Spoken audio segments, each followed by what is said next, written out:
It's surprising to see how back and forth, but not back and forth the series is. Yeah, there's stomps on either side. Yeah, and a lot. I think I would say again, I do think that the Braxis map should have gone the same. It was just one major mistake on the side of Gale Force Esports gave enough because again, it was where the fight happened, where the timing of the fight happened is why suddenly it was like it wasn't just like oh they're coming back. It was like oh my goodness they have a 2-level advantage over us. This suddenly has gotten really ugly. So if Gale Force can clean that up in game number 5, I expect them to take it. They look like the more polished team to me here, especially when it comes to the drafting, but teammates always got that opportunity when it comes to the crazy fighting. Well, we will see who will win game number 5 right after this break. We'll see you soon.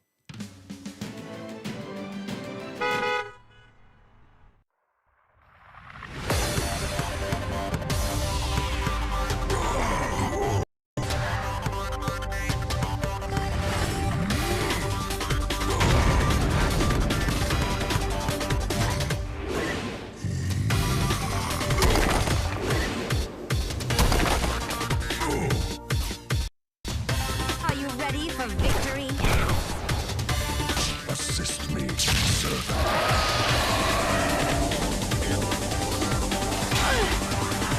Ready to smash things?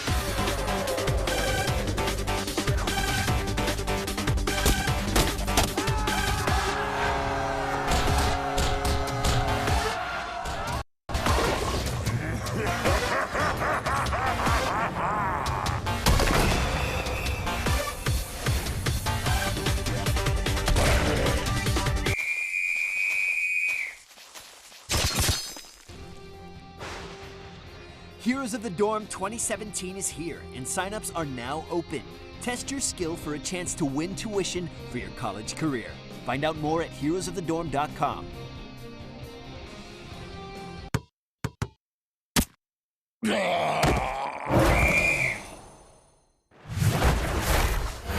I think that this team is really lacking, I don't know what I'll say, the will to practice. I think they're taking it too easy. So I don't really know what to expect from them, but I do expect that my team is prepared. So I think we're gonna win this easily too. They're definitely the team I know the least about, and I wouldn't be able to name all 5 off the top of my head. And so I think saying that means I'm not scared of them. I think B-Step is one of the weakest rosters right now. I don't think they're very strong individual players, but I don't think that they practice enough to be good enough in the league. Team Freedom is a team of strong Hero League players. I think it'll be an eye-opener when they play in a competitive scenario, and I really don't think that they're ready for what competition's actually gonna bring compared to Hero League, so I'm not worried about Team Freedom at all. Caffeine. Oh, all the old pros, they're washed up now. I think our matchup with Team Freedom definitely won't be our hardest matchup of the season. They're a very new team consisting of players who mostly were playing in the amateur scene. So this will be, their match against us will be a breaking point for them. If they can beat us, then they deserve their spot here. But if not, they're going to see themselves in the Crucible.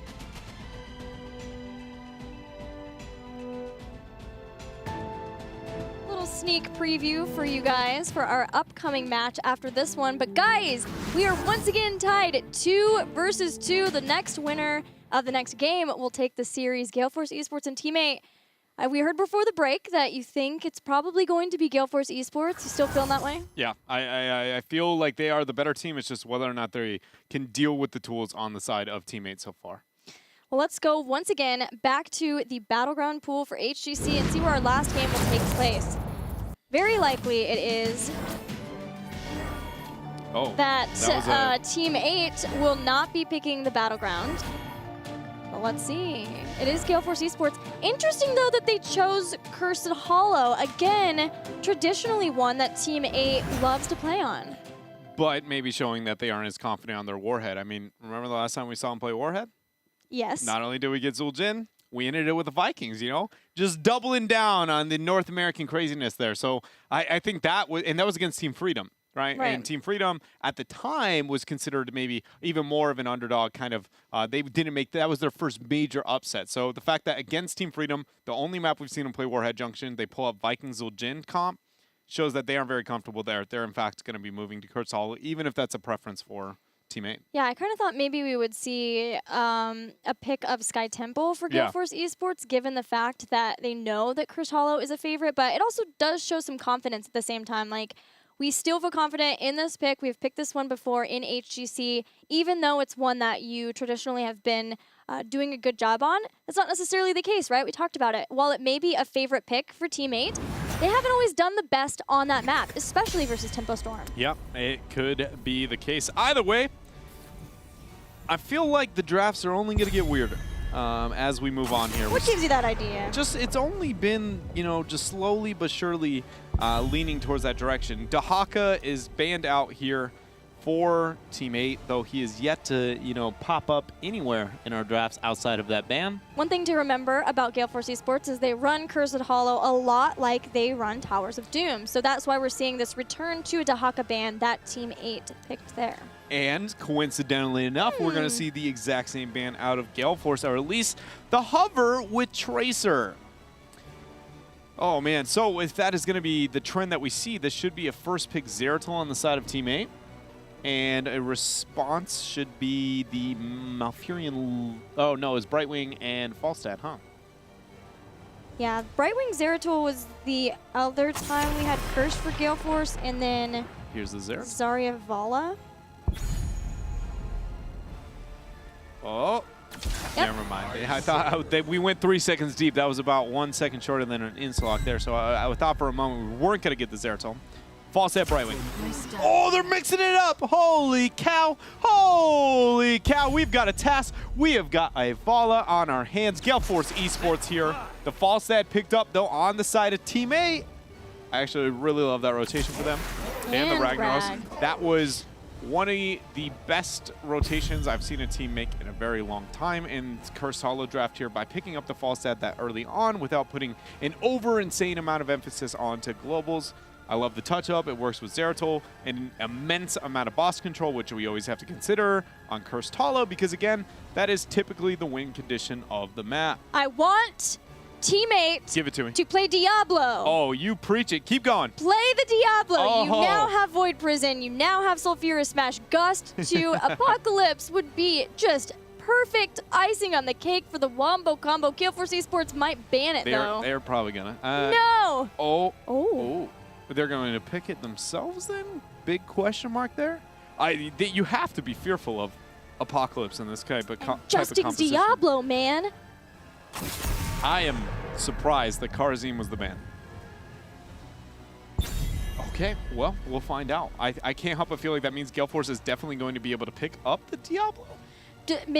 I wonder, okay, is that dissuading a support ban over here for Team 8, where Team 8, maybe we're looking at Brightwing like, haha, we have all of the globals taken out, you won't get any of them unless you want to take ETC and get stage dive, but that means then you can't mosh pit. No, Team 8 are going to do it anyway. Right, we'll see how that works out. That could lead to the trio Vala, Tassadar, and Ariel. Malfurion's still up, though, and I would not want Team 8 to have that. The combo to be able to prep for the root only becomes more terrifying. So what do you go on this rotation? Again, I would go Malfurion, and with Dahaka off the table, they need to be looking for the Warrior. They're going to deny the Diablo. So, a pretty good draft here for Gale Force Esports so far. The instant Rhaegar response, ETC on the opposite side. What is the last pick, though, for Gale Force? I do not want a Tychus. A Li Ming is the first thing that comes to my mind. It's an Equinox hero. Give me a list of Equinox heroes. Or it could be Li Ming, I guess, if Cron plays. It's hard, right, to give you a list of Equinox heroes because it's Gale Force Esports. Who knows? Artanis? Thrall? Not Illidan is what I want here. Just not Illidan. Just not Illidan.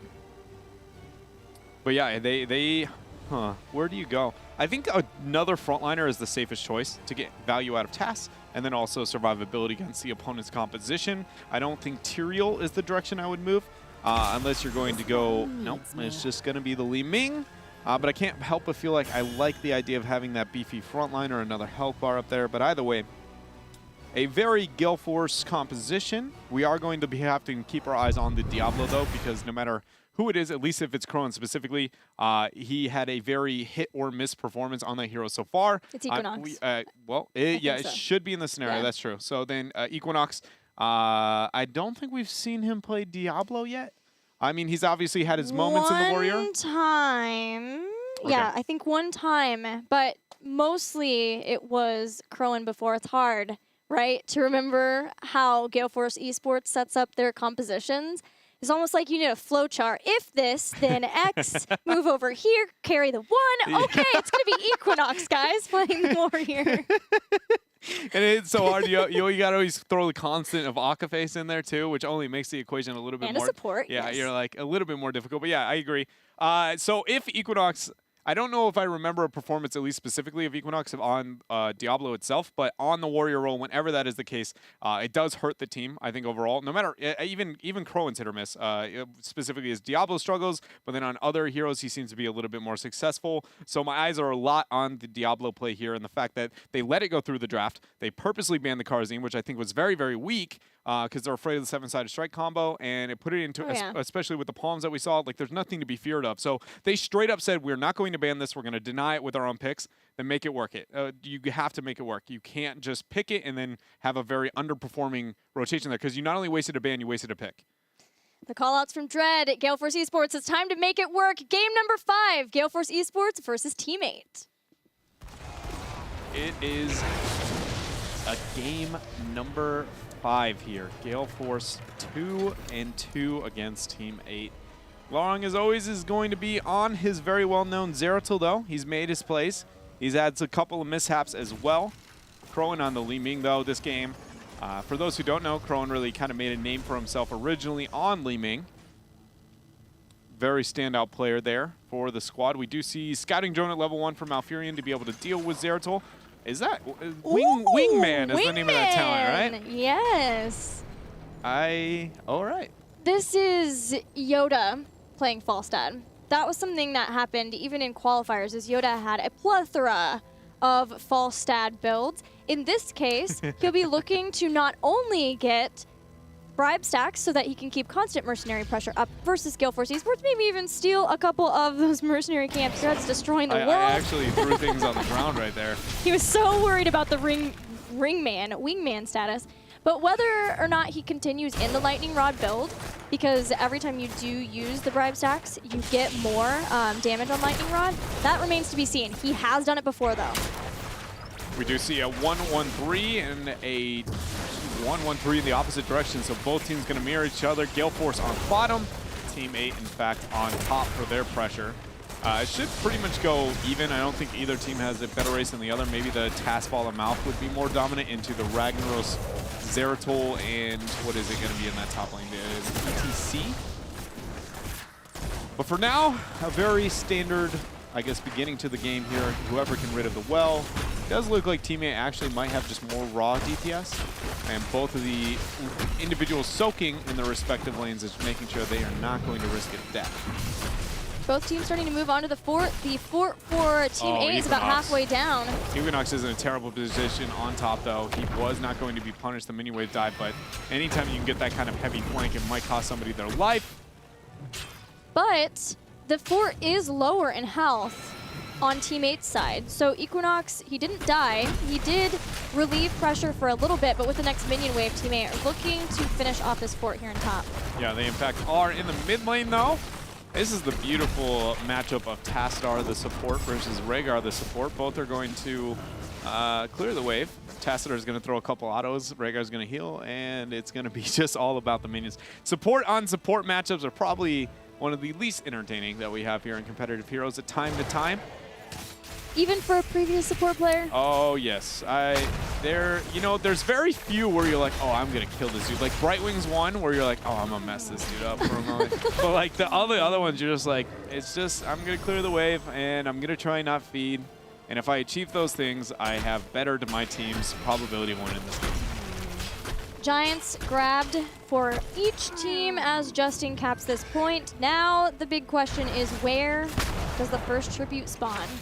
Bottom right, I'm guessing it right now. Oh, nope. Wrong. I forgot it's always got to be in the middle anyway, so that was a terrible decision. Yeah. For the first one of the game, we know it has to be in the middle, so Dread obviously nailed that one. It's going to spawn top. Advantage for Team 8, especially because they had Falstad in bottom. But in fact, he's flown up. Instantly flown up. He flew through the minion wave too, so all of Gale Force knows this. Equinox goes in there for the combo. No follow-up to be able to land quite yet. Oh, they want Ragnaros to be in bottom with the Giants instead. That way he can continue his stacking. He's about halfway done with Sulfurous Hungers. So now Team 8 are just trying to delay as long as they can. Yeah, they're going to be able to delay and then get a lot of pressure on the map. This is a huge power play for Team 8. And Gale Force, they have got to be not only quick with their decision making, but also effective here. 5 people zoning around. Aka's going to start the channel. Who's going to be able to delay this one? In fact, Diablo, or excuse me, not Diablo, but Rhaegar did not get the flank there. Glarung, though, possibly going to get caught out. There's the blink. It's already done. Oh, there he goes down. The rest of Team 8 has come in now too. Even Ragnaros is here trying to tie up the kills, but not getting any. Should see Falstad maybe start to fly down to the bottom. Still skirmishing. Prismaticism's now in trouble. Yeah, he's doing a lot of damage there to Equinox, who is completely split from his team now. There is no opportunity for him to be able to survive, but Rhaegar went down on the other side. So team's going blow for blow. But this is all fine and dandy if you're Team 8, because they still had the pressure of the Giants on the bottom half of the map there the entire time. So that's going to be able to help them a little bit with the experience. So much so, another tribute is up and then Giants are pressuring. Are we going to see any wingman value yet? We do see he's moved into hammer gains. Yoda's all over the place here. Boomerang too, so a very different build. Hybrid of all of the abilities. Yeah, that's a little bit of auto. You got a little bit of Q, yeah. And then just in case, you know, it only is going to be better if we move into an E later on, and just get a little bit of everything. You know, that's the jack of all trades. I think the only way you get that now is the afterburners. So we'll see at 16 if he agrees. Equinox dives in on top of Glarung. Justing similarly moves in the back after Crowan. Equinox throws over Justing, but not in time, and that will be the first kill for Team 8. Still trying to soak up as many of the abilities as they can so Yoda could channel, but with Vala and Li Ming here, there's still a lot of damage that can be put out by Gale Force Esports, and Justing had to run back. Can he get back in time? The W not going to land. He needed half an inch forward, and in fact, Gale Force is going to be able to pick that up, even though we do see Ragnaros Molten Corn. All right, if that had happened a little bit earlier, would have been a very good position for Team 8, but now that is a pretty big cooldown. Going to be down for a while. Gale Force backing out, looking to be able to pick up the Giants. Boss is going to be started here by Team 8, and because nobody's not only near, but if nobody, it's all going to be the 10 spike as to why Team 8 can do this, but honestly, they aren't close enough. This is very greedy. It gets scouted, but it's going to be too late there. Tassadar out of position, and Team 8 picks up a boss. They're going to have 10, and they may even have the opportunity to be able to threaten the secondary boss down on the bottom half, but it looks like they have different plans. Pushing with the boss. It's an early on boss, but with heroic abilities at least, they may be looking to at least get the towers in front of Keep, open up the Keep so that later on the next boss push could be the end of Gale Force Esports. But Tribute clear in the bottom. Falstad will be there. Oh, Volley gets taken out. Yeah, Volley getting caught is huge. Is probably the highest DPS to be able to get the defense. All right, so Gale Force is in a scenario they aren't usually in, which is, are they going to neglect Soak into the side lanes? They are. They're not going to do anything. They're all going to respond here to top. Team 8 should just all in then. I expect a Void coming out in about half a second. Prismaticism has grabbed the Tribute and now is coming into the position where he can fly in to be here for the team. Here comes the flight. Sulfurous Smash goes down. Void Prison in the back. He hit the Keep. You didn't want to hit the Keep so you can get damage onto the Keep. That was a worst case scenario Void there from Glarung. Ooh, that really hurt. They could have gotten a Keep there. 5 seconds isolation on the 3 targets, but hitting the Keep in the bottom right. That'll end the siege. Yeah, and Gale Force Esports, in fact, is going to be able to pick up 10 now, where they could have lost the Keep. We see this so frequently where a team will fall behind on the 10 mark, and appropriately, Team 8 will apply pressure with their 10, but the teams always go to respond to the push every single time, and it's just, there's no scenario where that fight is going to be reasonably won. Maybe a misplay like we saw on the side of Team 8, but not turned the other way around. Very lucky here for Gale Force. They're going to have a boss. They're going to sacrifice that Tribute up on top, setting it 2-2. Glarung's in the top lane, putting pressure on the top Keep if he could. At least going to get the minions all the way on top of that Keep. But with getting a boss now, Gale Force Esports, along with heroic abilities, can try to do the same in the lane, where their boss is pushing in the bottom. Teammate still ahead in experience, about a level and a half, trying to make sure that they can continue the soak, especially because the next tribute will be a curse for either side. Yeah, it's going to be a tough position here, and 13 is not going to be available, though, for teammates. So Gale Force is going to have a moment here in this match, especially with everybody on teammate backing out. Just whether or not the tribute is going to be able to spawn fast enough, which it doesn't look like it's going to. But one thing we do need to note is Glorong often soaks lanes very aggressively with Zeratul, and he won't reveal himself. We saw him reveal himself on top. That's going to be fine, but if he does that and gets caught, I guess it could really turn things around for them. And I feel like Gale Force is going to be trying to concentrate on looking for that, because it is, again, a very common trend there for Glorong. Crowan is going to start channel. Prismat with the delay. Zeratul's looking for the flank though, Gilly, and he's going to be spotted out. But a 3-man Void Prison on the back now, so Furious Smash next to come in, goes down, it does hit Equinox, but Fan vaulted out in time. Apocalypse has gone down, doesn't necessarily hit too many people, but Ancestral Healing comes in for the nick of time from Buds to keep Justing standing. He dives right back into the fight, and it'll be a 1-for-1 so far on both warriors. Mosh Pit on that power slide was legitimately 0.2 seconds away from coming off cooldown. If he was able to be able to survive, that might have been a moment where teammate could have turned it around with the 4-man Mosh, but instead Gale Force wins the fight. They are going to be able to get a curse here, and we'll see what they make happen with it, as they are still a level down when it comes to experience. But great skirmish there from both sides. GFE is the one who's going to pull ahead. Just before teammate could get 13 as well. Now this gives Gale Force all the time in the world, or at least about another minute to get what experience they can, but this is a nice start for Prismaticism. Just barely keeps this fort alive. Ragnaros is legitimately the king of anti-con. Like, every single time we see Gale Force looking to make a play, oh, Mosh Pit's going to be used. Ends up hitting 3 people, too. That's a lot of harass going on to Equinox. The W from Justin is going to buy a little of room. Glorong goes in with the harass, follows up. Shields there, the flip as well.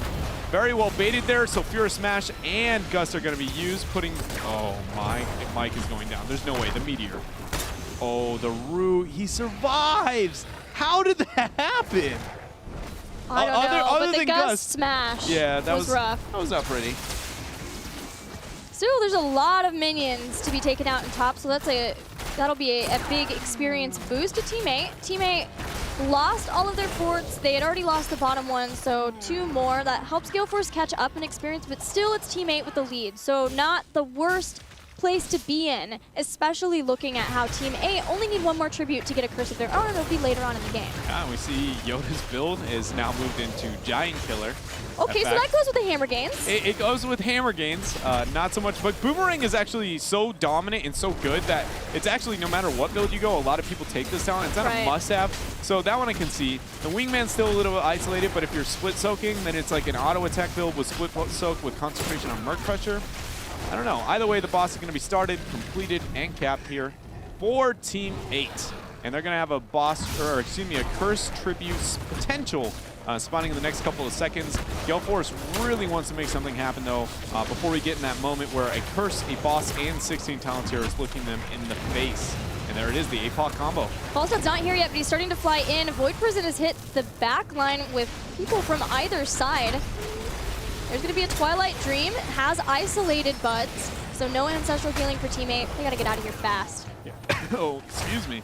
Sorry, I just died a little bit on the inside. Yeah, so that is going to be them full retreat here. Gale Force backing out, Team 8 backing out as well.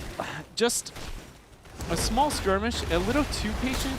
Gale Force, I see what they're doing. Team 8 knew what they were doing too. Team 8 gives them the opportunity.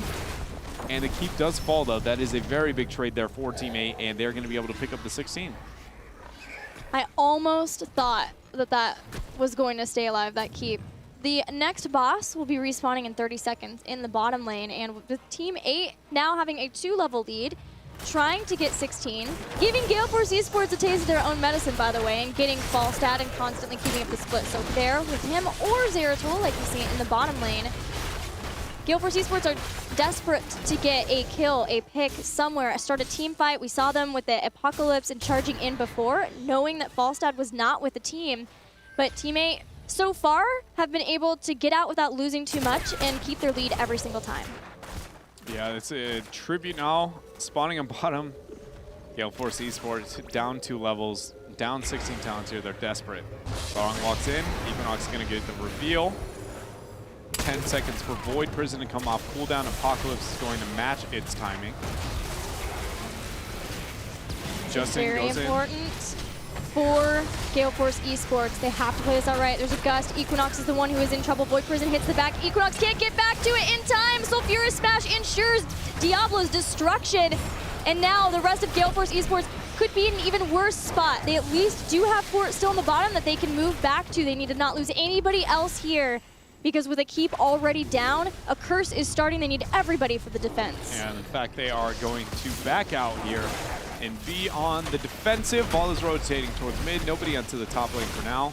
I would really like Gale Force to transition somebody top, because those are not Diablo, just because he is not going to be able to get rid of this fast enough, so that minion's not going to be moving into the core. That's a lot of experience loss, and they need 16. They, again, are not going to be able to take this fight until they manage to be able to get the talents here, even with their opponents not one as colossal as 16, unless there is a huge misplay on the side of Team 8. Giants are moving in.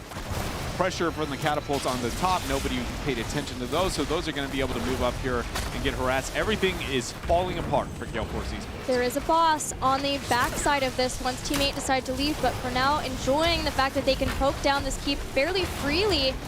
There is a throw back on Prismaticism Mosh Pit too, but it gets stopped, and Sulfurous Smash does not find its mark. Still, that whole thing was a clever distraction to at least buy time to get another keep. Gale Force losing permanent health on their core, and as referenced before, still no 16 for Gale Force Esports. They have to know. There's nobody on the map for teammate. They are at this boss.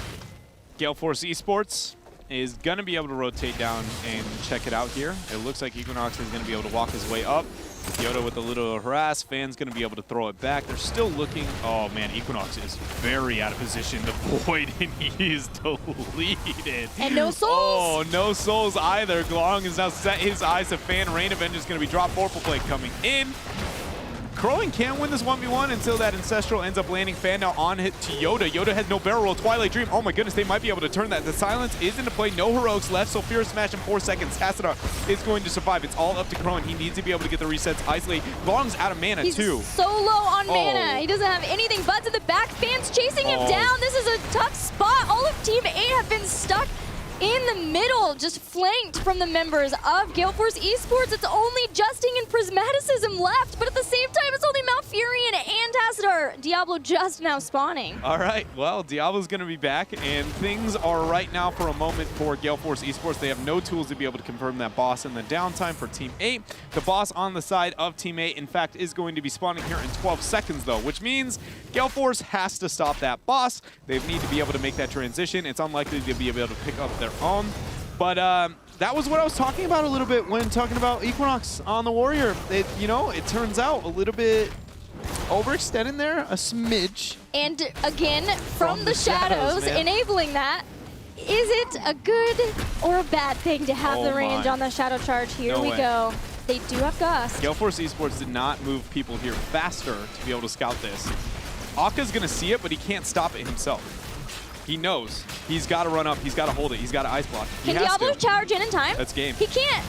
That boss is going to be moving towards core. Gus is there.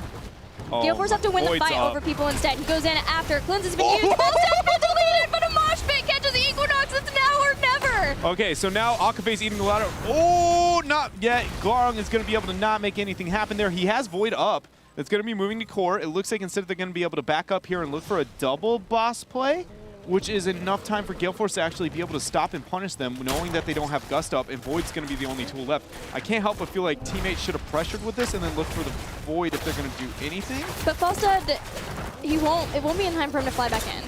Yeah, so Gale Force should just get this half HP and then transition down. They can buy the time they pull. That's why this is a greedy play. They have the opportunity to go into core and then Void, but there's no way they can double boss without having Falstad for that boss control. Gale Force now should... Glong's back at core, though. He's got Void up, still 81% onto the core, leaving with Crowan with the boss. They're making them split between what is the best choice. There's going to be 59. Now he's going to be on retreat. If he pops that, they lose all boss control minus Gust coming up. There's Void. Man, this is not good. Things are slowly falling apart here for Team 8, even though Gale Force is giving them a lot of opportunity and obviously that 56% core, but that could have been lethal about 6 different ways. But Team 8 are still closer to having Storm talents. Yes. No, teammates still got control of this match. It's just a lot of windows open that maybe necessarily, shouldn't be letting that type of draft in here for teammate. They're not showing on the map. They're hiding. They're getting their bruisers. Yep, they are. At the minute they capture And that. people have to go back. They have to be scared of the back door. Yeah, they're afraid of Zeratul for the back door. Now they commit back to it. It hasn't gotten the reset yet. Is anybody going to be able to make that transition down to be able to see it? We'll find out. Scouting drone has been laid. They're moving in. I don't think they're going to be able to make it in time. There's no way they're going to be able to. Also, no, this is going to be a fly. boss. This is going to be a boss. Okay, this is a boss for GFE. 20 talent here is going to be available now for Team 8. Tribute's going to be spawning relatively soon, but at this point, does that even matter? Maybe now that the bosses are down? It is going to matter for Team 8 because it is lethal if they manage to pick up a curse, not so much when looking at Gale Force Esports, but it is a moment to be able to soak when it comes to experience. I can't help but feel like this game is going to come down to a Falstad Flight, Gust, Void, backdoor combo. And Gale Force is not going to have the tools to be able to deal with it. Either way, Team 8 ridding of the boss, picking up 20. They're going to be able to get this tribute. Gale Force is just doing anything they can to soak those side lanes and be able to finally catch up to the same talent tier. There's tribute and storm talents for Team 8. Epic Mount. Rewind for Zeratul. They're going for, they Tour flew bus. in. Falsta's flying in! Oh gosh. Gust down! He's gusted Equinox, but... He's giving him a target to Q2. Yeah! Oh my gosh, the root 2. The flip over. Oh, he gets solo kill! Here comes the tour bus, baby! Oh my goodness, now Buds is coming in as well. Akaface is so close to be able to die. He doesn't have Twilight Dream, got interrupted. Equinox is gonna die. Does he have souls? Oh my gosh! There's the APOC. Oh my gosh, okay, Akaface has Twilight Dream up now, but he doesn't have 20 to be able to get that gap. That's it! Oh. Prismatism still has Molten Core. They have done it, Team 8! What did we just witness? That was insanity. Justing with the tour bus! He comes in and he confirms it. Very well done. And the dropping of the Void was perfect timing. Whew. Let's just take a breath. Take a mini. That was... I don't even know. Half the game, I was like, I know what's happening here. And then I was like, oh, I don't. And then suddenly things were like, oh, is this game over? Is this not game over? Gale Force was in a terrible position, starting with Tribute number 1. Teammate did everything right starting at the very beginning of that game, and Gale Force had very few windows to be able to make the comeback. That being said, I think they made a lot of steps to not be able to get on the same foot, to be able to compete with their opponents, but very well done by Teammate. Well, we're going to wait. We're trying to get Glaurung on the phone so we can ask him about all of that, especially that last game. Yeah. That was insane. But he had Torbus, he picked it up. It all came down to that. I was terrified for Falstad too. Yoda flew in so aggressively, and Gale Force all were right there to move in. Diablo solo killed him. Yes, he was able to solo kill him, at least with the root. And then but when it came to damage, yeah. And then the 3-man Void was all it took. Everybody else in transition dropped the tour bus out, ride it right on in through the Void and drop the Void. And, it just, there's legitimately nothing you can do at that point once the 3-man Void hits. We have seen the most amazing end to games because of ETCs. Yeah. Death Metal? Tour buses. We've even had some pretty crazy bolt moshes. Like, everything about it is just, he's a huge playmaker. There's a reason why he's picked so heavily, across the world, really. But yeah, it seems like North America is being able to figure it out. And Team 8 is able to take out Gale Force Esports here. How big is that, it's very important when it comes to, the qualifying and everything else. It's so funny because going into the series, I thought Team 8 would very convincingly beat Gale Force Esports. Then the draft started, the play happened, and I was like, I think Gale Force is going to be able to win. And then we finished with like a ridiculous game number 5 like that. Well, I think we are ready for our winner's interview. Hey, Glau, how's it going, man? It's going pretty good. How about for you guys? We had a lot of fun with that last game. I gotta know, that Curse Hollow game was very tense for you guys. So what did you see as the turning point for you guys in that game? I knew we had late game power spike. The Zeratul 16 versus Vala Li Ming has like a huge power spike. All we had to do was stay even in XP. That's why level 1 decision making, I had us push top as 3. Even though they had Volatas, which theoretically pushes faster, it's better just to trade structures, keep an even level so that as soon as we hit our power spike, we just force. once Zera hits 16 against Leeming and Vala, as long as I play well, they shouldn't be able to win. Was the very ending there where Yoda ended up going for the fight, trying to catch Equinox out in the soak, was that, I guess, calculated in the sense that he was willing to be able to risk his life? Obviously, you were looking for the pick, but did everybody, expect that you were going to be able to hit the void and then ride the tour bus right into victory? Or, was it just kind of on the fly and just perfectly done? So my thought process was, it's level 20 versus 19 for roughly like 30 more seconds. There's no major objective up. We have Epic Mount, and Diablo was too far on the map. We saw their team in mid and top lane, so regardless, even if Falstad dies and it's a 4v5, their rotation speed is so slow that I should be able to VP into Mosh Pit, and we should be able to clean up after the Diablo pick. So pretty much, it was like our last chance to force our level 20 advantage over their 19, and that's why I called a risky play. It paid off, so, well done. Yeah, Glau, you guys had a crazy weekend, Tempo Storm and Gale Force Esports, and it was so pivotal for you guys.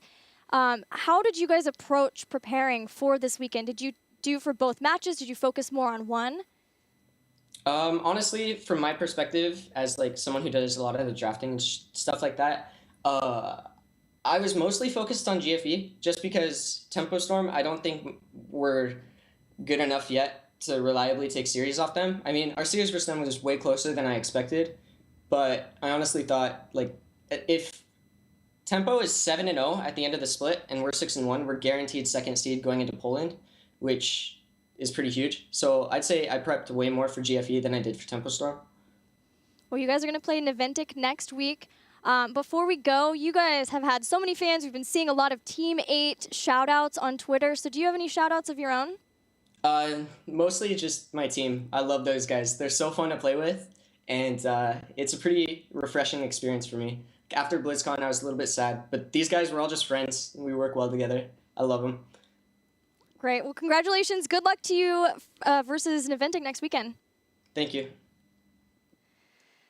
Man, that was only our first series. That was only our first series. Now we've got Team Freedom, the underdog story, going up against Naventic. B-Step. Or B-Step, yeah. They already took out the Naventic. Yeah, going to B-Step, so, the old gods versus the new here. And I'm going to be honest, I have a lot of faith in the new, not so much in the old, after how this is broken out so far. I can't wait to see that series, guys. We're going to go to a commercial break. When we come back, the next series, the last series of the weekend for HGC.